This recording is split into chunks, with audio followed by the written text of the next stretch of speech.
Assalamualaikum warahmatullahi wabarakatuh. Apa kabar teman-teman semuanya? Bertemu lagi dengan saya di channel Mahkota Hati.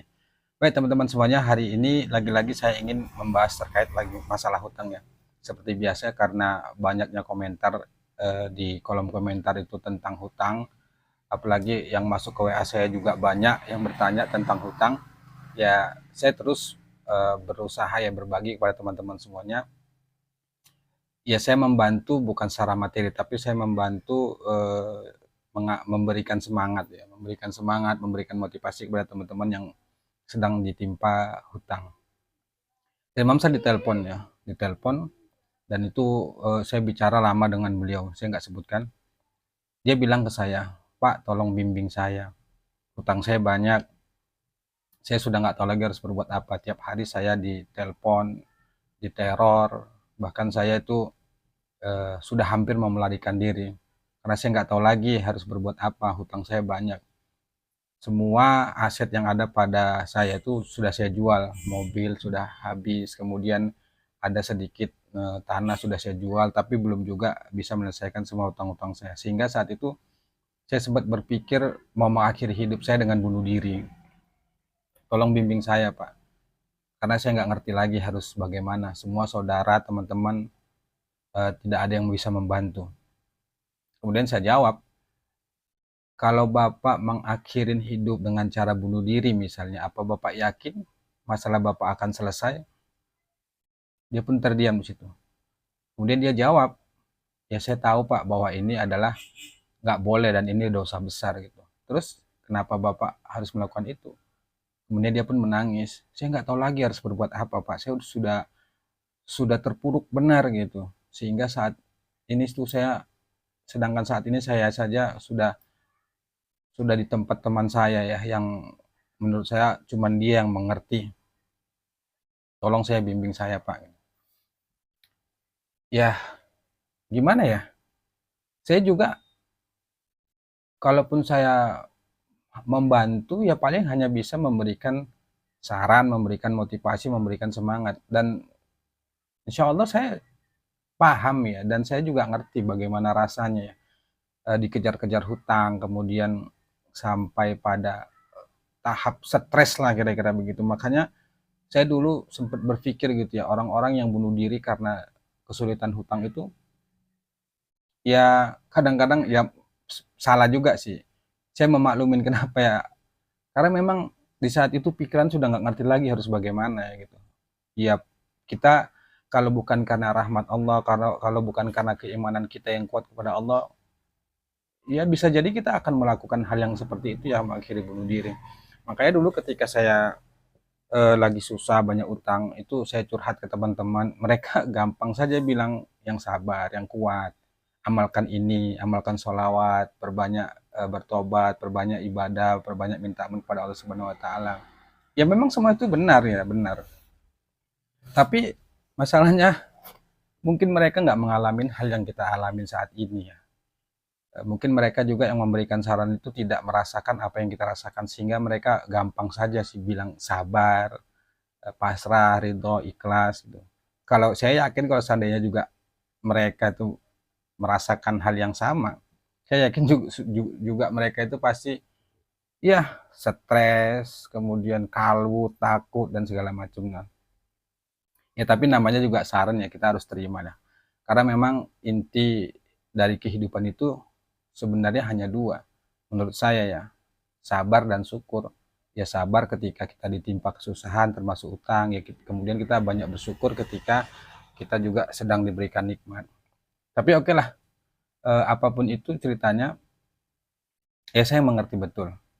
Maka di video kali ini saya ingin berbagi kepada teman-teman semua ya. Saya berharap tonton video ini hingga akhir buat teman-teman yang saat ini sedang lagi terpuruk, lagi banyak utang, lagi dikejar-kejar, lagi diteror, lagi diancam dan segala macamnya. Yang pertama saya memahami itu karena saya sudah mengalami. Nah, kali ini saya ingin berbagi bagaimana caranya supaya kita dibimbing oleh Allah Subhanahu wa taala untuk bisa menyelesaikan semua hutang-hutang kita. Karena memang menurut saya jalan satu-satunya ketika kita sedang berada di posisi seperti itu ya, teman-teman tidak ada yang membantu, saudara apalagi, kemudian kita sudah berusaha sana sini untuk cari solusi tapi nggak dapat, memang jalan satu-satunya itu tidak ada yang lain kecuali pasrah kepada Allah, kembali kepada Dia. Tapi memang saya meyakini dan menyadari bahwa semua itu kan nggak gampang ya, nggak mudah. Banyak perlawanan dalam batin, dalam pikiran, karena memang ketika orang yang sedang di posisi itu kan pikirannya, perasaannya itu berantakan. Nah, pikiran-pikiran negatif itu selalu terlintas, ingin bunuh diri, ingin melarikan diri, ya kadang-kadang ya segala macamnya lah pokoknya. Dan menurut saya ya memang begitulah. Makanya sekarang itu saya baru menyadari bahwa kalau saat itu seandainya saya juga tidak diberikan masalah yang sulit, mungkin saya tidak segampang ini, tidak seterus terang ini ya menyampaikan itu kepada teman-teman semuanya. Saya berani katakan ini karena saya sudah mengalaminya. Mungkin berbeda halnya orang-orang yang memberikan saran dia tapi tidak mengalami, itu berbeda. Kalau saya memang langsung mengalami ya. Sehingga saat itu yang saya lakukan ya sudah, nggak ada jalan satu, nggak ada cara lain kecuali saya memang pasrah ke Allah gitu. Mau kemana lagi? Mau lari kemana lagi kita? Saat diteror, saat ditelepon, saat hutang ditagih, apalagi kalau hutang itu yang dianya ada jaminan rumah, wah itu saya mengerti betul tuh. Bahkan saya kan pernah upload di video itu bagaimana ketika itu saya dipanggil pihak bank itu karena saya tidak membayar utang, itu saya dicaci, dimaki, dihina gitu. Tapi ya saat itu mau kemana lagi, nggak ada. Makanya saat itu ya saya hanya diam, pasrah. Tapi hati saya tuh saya paksa nggak pernah lepas dari Allah gitu. Artinya saat saya dihina, sudah ya Allah, ini memang takdirmu. Ya sudah ya Allah, terserah engkau ya Allah, terserah engkau. Ya, sambil menangis tuh.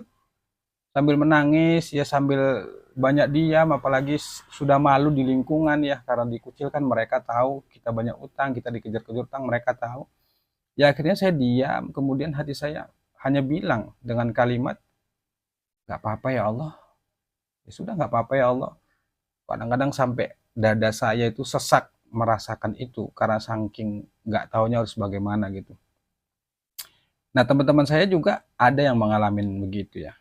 Saya cuma bilang ke dia, cara satu-satunya paling tidak ya yang bisa membuat hati kita lega, kemudian walaupun belum ada solusi, belum ada jalan keluar ya, ya sudah memasrahkan dulu sepenuhnya kepada Allah Subhanahu Wa Taala. Saya dulu ketika mengalami itu banyak dikasih amalan.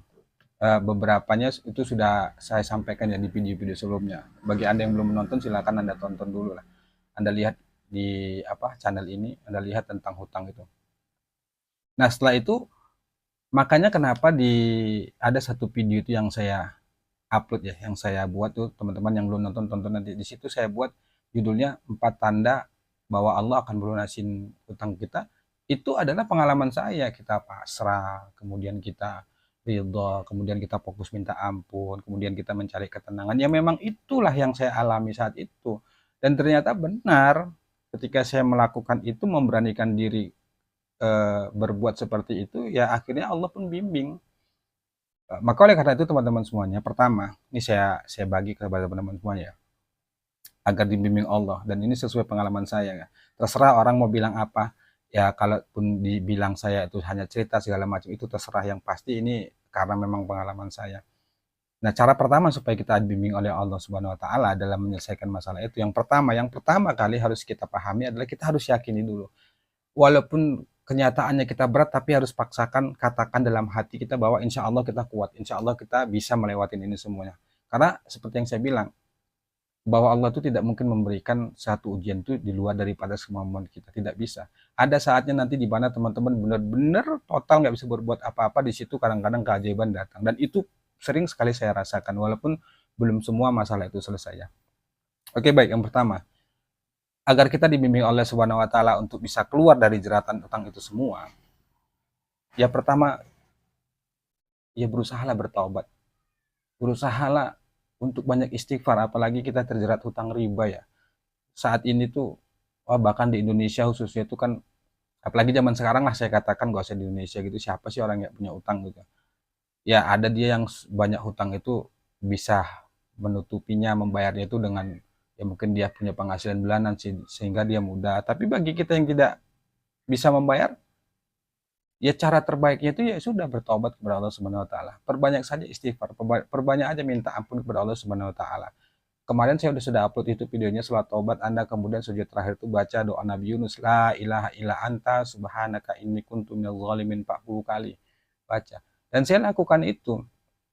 Bertobat benar-benar minta ampun kepada Allah Subhanahu wa taala. Saya beristighfar di situ, menangis sejadi-jadinya, menumpahkan segala beban, perasaan, pikiran yang ada dalam hati saya. Ya Allah, saya terpuruk, ya Allah, saya takut, ya Allah, saya semuanya saya tumpahkan gitu. Nah, setelah saya mengamalkan itu bukan langsung terus Allah itu memberikan pertolongan berupa uang atau apa sehingga kita bisa, tidak. Allah tidak begitu. Secara pengalaman saya, Allah tidak membantu itu dengan langsung. Nah, tidak, walaupun ada juga ya, tapi paling tidak Allah memberikan kita ketenangan dulu hati dan pikiran. Sehingga saat itu Allah kasih kesempatan kita untuk merenung, berpikir. Ya sudah, kalau saat itu ketenangan sudah hadir, Anda manfaatkan itu. Anda nikmatin ketenangan itu ketika Anda sudah sholat tobat, Anda beristighfar, minta ampun, Anda menangis, ya sudah. Karena solusi itu bisa kita dapatkan, bisa kita temukan, bisa diberikan Allah itu saat hati kita tenang. Makanya pertama bertobat, kemudian ciptakanlah ketenangan hati dan pikiran dulu. Sehingga dengan ketenangan hati dan pikiran itu insya Allah Allah akan memberikan petunjuk kita harus bergerak kemana, harus berikhtiar kemana. Kalaupun pada saat itu belum juga dapat, ya sudah pasrah total.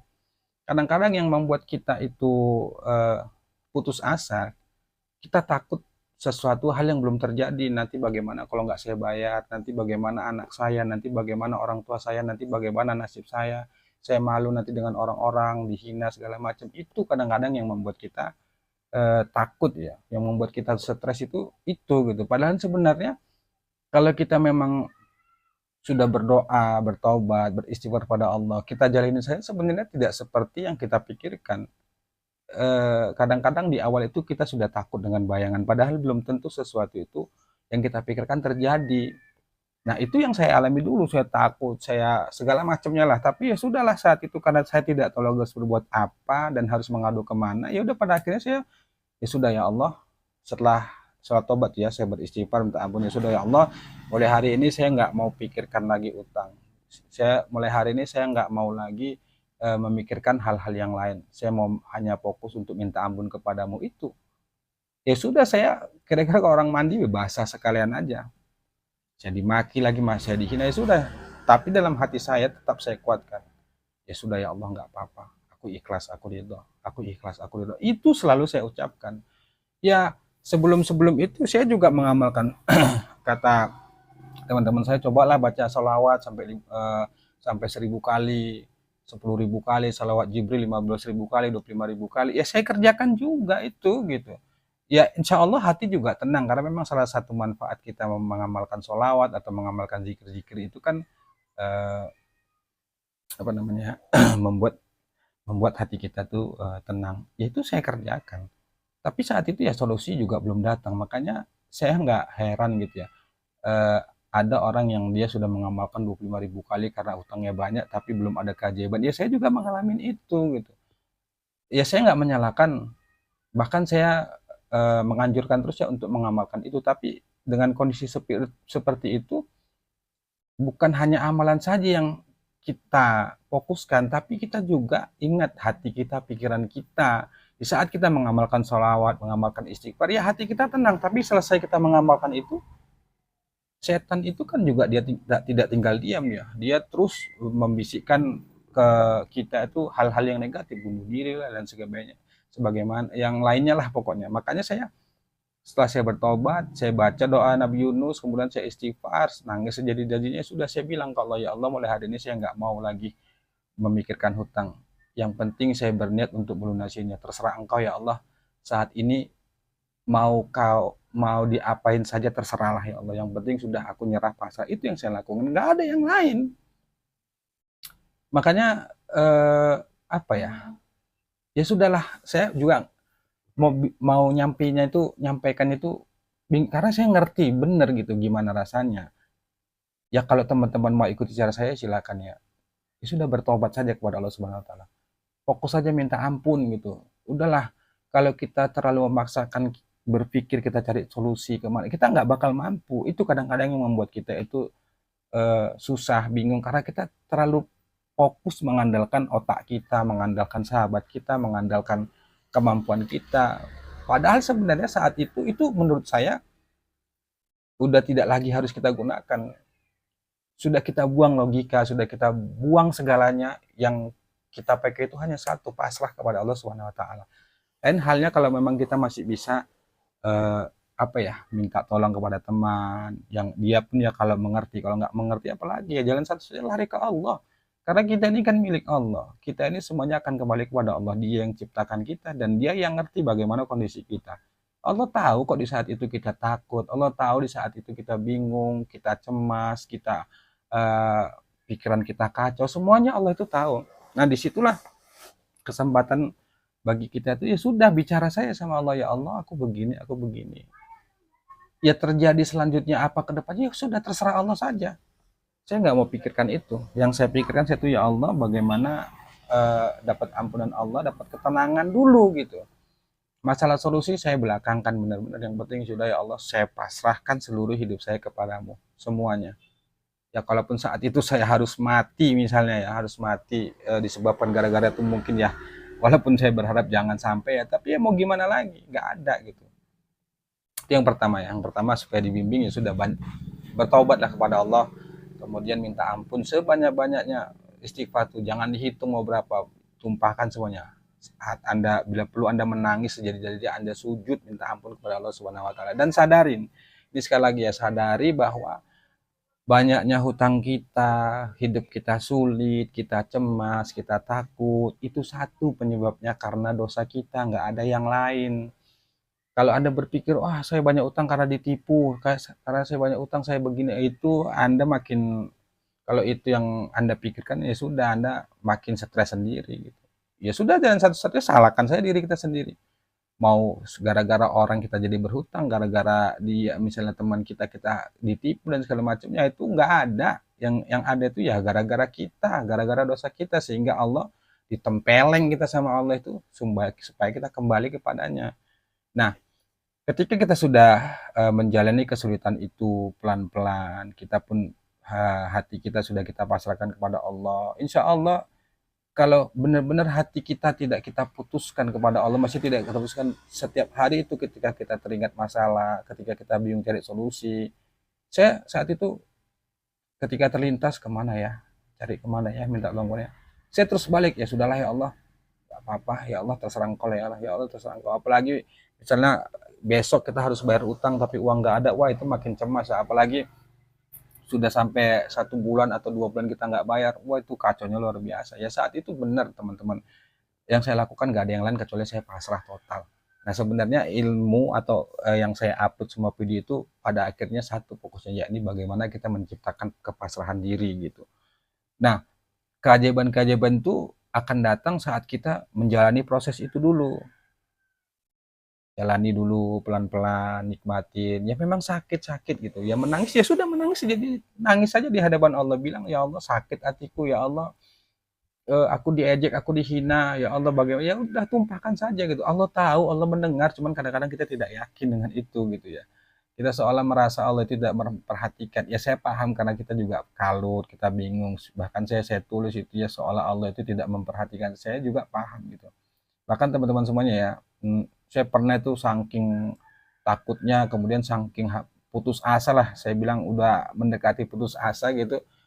Saya pernah itu lagi menantang takdir Allah, artinya menantang, ya udahlah ya Allah, kalau karena saya saat itu saya sudah sholat tahajud ya, sholat duha, mengamalin sholawat, mengamalin istighfar, nggak ada juga keajaiban. Akhirnya saya itu putus asa, saya bilang ya sudahlah ya Allah, kalau begini caranya, ya akhirnya saya lakukan. Maksudnya saya menantang itu, saya nggak sholat, saya ya apalah, cari pelarian misalnya, ya udah saya suka hati saya mau kemana aja gitu, saya happy happy entah dari mana aja, udah saya happy happy saja gitu. Tapi yang terjadi ya itu, hidup makin kacau, makin makin berantakan semuanya. Maka oleh karena itu teman-teman semuanya, ya lagi-lagi saya sarankan sudahlah, balik ke Allah, pasrahkan sepenuhnya kepada Allah Subhanahu wa taala. Yakini bahwa insya Allah semuanya akan baik-baik saja, walaupun tidak sesuai kenyataan, kita harus dicaci lagi, kita harus dikucilkan, ya sudahlah nikmatin saja, toh semuanya ini Allah yang atur bukan kita. Tugas kita tuh hanya menjalani saja. Itu yang pertama, tobat. Mohon maaf ya, ini videonya panjang ya, tapi ya mau dengarkanlah sehingga selesai ya. Semoga ini menjadi motivasi buat teman-teman semuanya. Kemudian yang kedua, setelah awalnya pertama kita tobat, kemudian kita beristighfar, yang kedua itu ya paksakanlah diri supaya kita sabar untuk menerima itu semua. Sabar menerima kepahitan, sabar menerima hinaan, sabar menerima teror dan segala macamnya, sabarlah. Gak ada jalan yang lain. Seperti di awal saya bilang, mau kemana ente, mau lari kemana ente, nggak ada. Satu-satunya yang bisa memperhatikan, ya satu-satunya yang tempat Anda untuk mencurahkan segalanya adalah Allah Subhanahu wa taala. Nah, maka yang kedua adalah sabar. Paksa diri Anda sabar walaupun saat itu berat. Ya saya akui berat, memang berat banget gitu. Karena pinginnya manusia itu kan, kita lah itu pinginnya ketika ada masalah maunya cepat selesai. Itu nggak bisa teman-teman semuanya. Semuanya butuh proses. Jalanin. Kira-kira Anda kalau di dunia ini ya, kira-kira contohnya ya Anda sedang bersalah harus dihukum dulu gitu. Jalani dulu hukuman itu. Terima dulu, sabar dulu. Karena Allah kan bilang tuh dalam Al-Quran, wasta'inu bisabri wassalah, minta tolonglah kepada Allah dengan sabar dan sholat. Maka di sana itu Allah memberikan pelajaran kepada kita bahwa kalau ingin pertolongan Allah datang, Allah menolong kita, pertama sabar dulu, terima dulu semua ujian itu, terima dulu semua hal-hal kepahitan, ketidakenaan hati, ketakutan, terima dulu, sabar. Sambil kita berserah diri pada Allah, kita sabar. Kemudian setelah kita sabar, kita nikmatin. Dan satu lagi saya katakan teman-teman semuanya, supaya cara saya ini, cara saya untuk melatih sabar adalah dengan selalu mengatakan, bicara kepada Allah, ya sudah ya Allah, nggak apa-apa, ini hanya sementara. Ya sudah ya Allah, nggak apa-apa, ya, ini karena salahku. Nggak apa-apa ya Allah, aku ikhlas. Nggak apa-apa ya Allah, insya Allah Engkau mengampuniku. Itu yang selalu saya katakan. Ketika saya dicaci, dihina, ya sudah nggak apa-apa ya Allah, ini sudah takdirmu. Itu artinya kita menerima takdir ya. Nah, kemudian setelah kita sabar, baru minta tolong kepada Allah dengan apa? Wassalah, dengan sholat. Ya perbaiki sholat. Ya bila perlu sholat itu pol. Artinya pol itu sholat 5 waktu, lengkapi qobliyah dan ba'diyahnya kerjakan. Kemudian semua sholat-sholat sunat, misalnya yang dianjur sholat duha, sholat tahajud, sholat tobat, sholat hajat, itu kerjakan semuanya. Perkara Allah kasih solusi nanti itu. Yang penting di sana niat kita adalah bagaimana Allah mengampuni dosa kita dulu. Karena insya Allah ketika Allah sudah mengampuni, Allah sudah ridho, Allah sudah melihat kita bahwa kita sudah nerima, sudah ikhlas, sudah sabar menerima itu, insya Allah Anda nggak harus berpikir cari jalan keluar, nanti Allah sendiri yang menghadirkan jalan keluar itu lewat ya terserah dia. Ada banyak cara Allah itu menolong kita. Jadi kalau kita terlalu memaksakan pikiran kita mencari solusi, Anda stres sendiri, ente bingung sendiri. Karena saya sudah ngalamin itu. Nah, maka itu teman-teman semuanya yang lagi punya masalah hutang, kemudian lagi mengamalkan sholawat istighfar, ya lanjutkan saja, amalkan saja. Tapi jangan lupa di luar setelah kita mengamalkan sholawat istighfar, ketika kita melakukan aktivitas kegiatan sehari-hari, misalnya bekerja, itu kan biasanya rawannya bisikan-bisikannya. Supaya kita terjaga, paksakanlah diri untuk selalu bicara ke Allah. Misalnya Anda ketakutan teringat karena hutang, ya sudah bilang ke Allah, ya Allah, hamba ikhlas, ya Allah hamba ridho, ya Allah hamba terima, ya Allah kuatkan hamba, ya Allah, pokoknya semuanya ya Allah, ya Allah, Allah saja, tak ada yang lain. Ya sudah, Anda lakukan kegiatan seperti biasa. Kalau yang jualan ya jualan, berdagang, kemudian bekerja, ya pokoknya kalau kegiatan apapun kerjakan, tapi ingat untuk menenteramkan hati kita, jangan pernah lepaskan hati kita itu untuk terus menyebut nama Allah. Ya Allah nggak apa-apa, ya Allah nggak apa-apa, itu terus katakan. Itu yang saya lakukan. Nah, kalau kita, ini yang saya rasakan ya, ketika saya selalu mengatakan kata-kata itu, alhamdulillah seolah saya itu punya power, punya kekuatan. Ya ketika saya sudah jatuh tempo membayar, saya nggak punya utang, ya saya nggak punya uang, ya saya hadapin saja. Saya dimaki, dihina, gimana nya? Katanya semalam hari ini bayar, besok kapan gitu? Gak ada otak kamu segala macem gitu kan? Ya sudah, saya bilang dalam hati, ya Allah nggak apa-apa, sama ikhlas, ya Allah, saya nggak melawan. saya terima semuanya itu. Alhamdulillah ketika saya sering selalu mengatakan, ya Allah tolong, ya Allah tolong, ya Allah tolong, walaupun saat itu jalan keluar belum datang, tapi alhamdulillah kekuatan hati, kekuatan pikiran itu insya Allah kita lebih kuat, lebih siap. Akhirnya ya sudah, dia nyemplung nyemplung sekalian aja gitu, terserah Allah lah mau diapain. Akhirnya apa, yang bingung, yang stres sendiri, yang menagih saya itu, saya nggak mau pusing saat itu, sudah saya nikmatin saja gitu. Kemudian yang terakhir, pertama tadi taubat, kemudian kita sabar, jaga sholat, perbaikin diri dan segala macam. Dan yang terakhir adalah ini yang penting, yang paling penting adalah terlalulah fokuslah pada kebersyukuran. Ini yang jarang dilupakan orang. Maksudnya gimana mau syukur orang lagi banyak utang, kan itu pertanyaannya ya salah. Menurut saya salah ya. Yang saya alami, yang saya lakukan setelah saya bertobat, kemudian saya menerima dengan sabar. Yang terakhir saya banyak mengucapkan terima kasih. Kenapa? Saya fokus pada apa yang ada pada diri saya. Misalnya terima kasih ya Allah sudah kasih saya makan, terima kasih ya Allah masih mengizinkan hamba hidup di dunia ini, terima kasih ya Allah masih bisa bekerja. Pokoknya semua yang bisa disyukurin ya Allah, masih terima kasih masih bisa melihat, terima kasih masih punya tangan, punya kaki, semuanya itu saya syukurin. Selalu selesai sholat selalu saya bilang ke Allah, terima kasih ya Allah, terima kasih ya Allah. Ketika saya dihina, ya Allah nggak apa-apa, hamba ikhlas, hamba ridho gitu. Saat itu saya nggak minta solusi ke Allah. Yang saya minta adalah ya Allah, eh, ampuni aku atas semua dosaku. Kemudian ya Allah terima kasih, udah itu doang, nggak ada yang lain.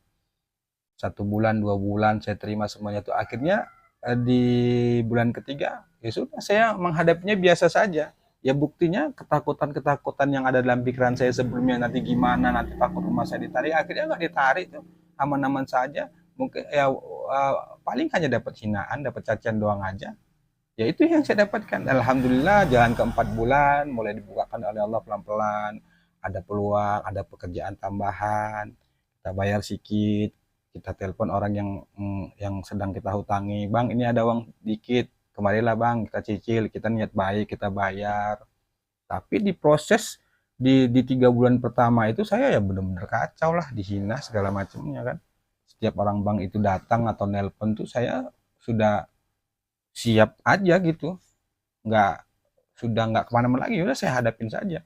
Ya kalimat saya hanya dua itu aja ketika saya dihina, nggak apa-apa ya Allah terima kasih, nggak apa-apa ya Allah terima kasih, ya kata-kata itu saja. Selebihnya itu saya perbaikin sholat, saya banyak istighfar, banyak mengamalkan sholawat. Nah disitulah baru eh, amalan itu benar-benar menurut saya ya benar-benar efeknya tuh tinggi gitu, efeknya tuh besar gitu.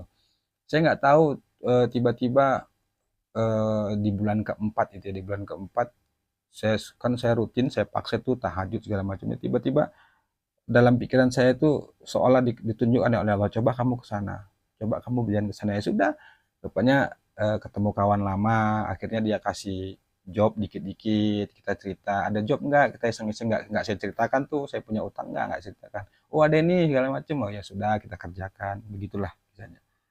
Oke teman-teman semuanya, itu aja, mohon maaf ya dan agak panjang ya, tapi itulah intinya, nggak ada cara yang lain kecuali kita kembali kepada Allah dan berserah diri kepadanya. Kemudian fokus minta ampun, kemudian sabar, dan yang terakhir banyaklah berterima kasih kepada Allah Subhanahu Wa Taala. Oke baik teman-teman, itu aja ya, mohon maaf ya agak panjang, mudah-mudahan bermanfaat buat teman-teman saat ini yang sedang lagi berjuang untuk keluar dari itu semua. Saya doakan semoga Allah memberikan jalan, memberikan kekuatan sehingga teman-teman tetap kuat menjalaninya, dan Allah segera memberikan solusi dari permasalahan yang sedang teman-teman hadapi. Oke terima kasih, mohon maaf. Assalamualaikum warahmatullahi wabarakatuh.